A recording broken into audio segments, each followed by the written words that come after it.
இன்றைக்கி சினிமாவை பற்றி பேசல, அரசியல் பற்றி பேச போகிறோம். நான் வந்து சென்னையிலேருந்து எங்கள் மாவட்டமான சிவகங்கை மாவட்டத்தில் காரைக்குடி தொகுதிக்கு ஓட்டு போடுறதுக்காக வந்தேன்.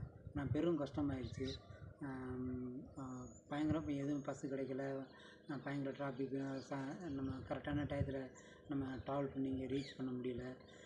பெரும் கஷ்டத்துக்கு இடையில நான் நேற்று ஓட்டு போட்டேன். ஆனால் இது என்னென்னா, அரசியல்வாதிகளுக்கு இந்த இதை கொண்டு போய் சேர்க்கணும்.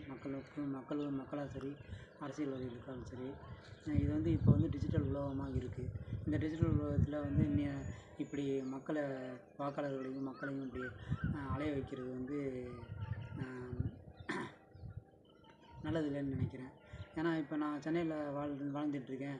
இப்போ நான் ஒரு ஃபேமிலியோடு வாழ்ந்துட்டுருக்கேன் அப்படின்னா, நான் காரைக்குடிக்கு வர்றதுக்கு கிட்டத்தட்ட 1000லேருந்து 5000 வரைக்கும் நான் செலவு பண்ண வேண்டியதாக இருக்குது. செலவு பண்ணி ஓட்டு போட வர வேண்டியதாக இருக்குது. இதுவே நீங்கள் நான் உதாரணத்துக்கு என்ன சொல்லணும்னா, இப்போ நான் சென்னையில் இருக்கேன் அப்படின்னா, இப்போ சிவகங்கை மாவட்டத்தில் 4 தொகுதி இருக்குது. அந்த 4 தொகுதிக்கும் ஒரு சிவகங்கை மாவட்டத்துக்கு உண்டான வாக்காளர்கள் ஒரு ஏரியாவை நியமித்து, இப்போ படப்பள்ளியோ, சாலிகிராமமோ, டி நகரோ, பாரிஸோ, இந்த மாதிரி ஏதோ ஒரு ஏரியாவை நியமித்து, அந்த ஏரியாவில் நீங்கள் சிவகங்கை மாவட்டத்தில் இருக்கவங்க 4 தொகுதிக்கு ஓட்டு போட்டுக்கலாம் அப்படின்னு சொன்னால் கொஞ்சம் நல்லாயிருக்கும். அதே மாதிரி கன்னியாகுமரியாக இருக்கட்டும், திருநெல்வேலியாக இருக்கட்டும், மதுரை மாவட்டமாக இருக்கட்டும், கோயம்புத்தூர், இந்த மாதிரி எல்லா மாவட்டங்கள்லேயும் நம்ம சென்னையில் வாழ்கிறாங்க. சென்னை மட்டும் இல்லாமல் கோயம்புத்தூர், மதுரை, இந்த மாதிரியான ஏரியாவில் எல்லா பெருநகரங்களில் வாழ்கிறாங்க. இந்த எல்லா ஏரியாவிலையும் வாழ்கிற மக்களுக்கு இந்த வசதி கொடுக்கலாம். ஏன்னா இப்போ நம்ம ஆதார் கார்டு இருக்குது. அந்த ஆதார் கார்டை வச்சு நீங்கள் ஃபிங்கர் பிரிண்ட் வச்சாலே அவங்க அட்ரஸ் தெரிஞ்சிடும்.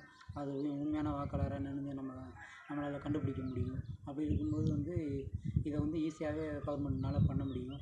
இதை அரசு இதை கவனத்தில் எடுத்துக்கணும். மக்களை அலைய வைக்க வேண்டாம்னு நான் நினைக்கிறேன். இதனால் பெரும் குழப்பங்களும் பெரிய பிரச்சனைகள் தான் போகுது. ஆனால் இது கணினி காலம். டிஜிட்டலில் ஏதோ சிம் கார்டு வாங்க போனாலே நம்ம ஃபிங்கர் பிரிண்ட்டை வச்சு இந்த கஸ்டமர் ஒரிஜினலாக இவர் தானா அப்படின்னு கண்டுபிடிச்சிடுறாங்க. இது கவர்மெண்ட்னால் கண்டிப்பாக இது பண்ண முடியும். இது சாத்தியம்தான். இதை கவர்மெண்ட் கவனத்தில் எடுத்துகிட்டு அடுத்த முறை தேர்தல் வரும்போது சென்னை அண்டு மதுரை, கோயம்புத்தூர் போன்ற நகரங்களில் இந்த மாதிரி வாக்குச்சாவடிகளை அமைச்சு மக்களுக்கு வசதி பண்ணி கொடுத்தா கொஞ்சம் நல்லாயிருக்கும். Thank you very much.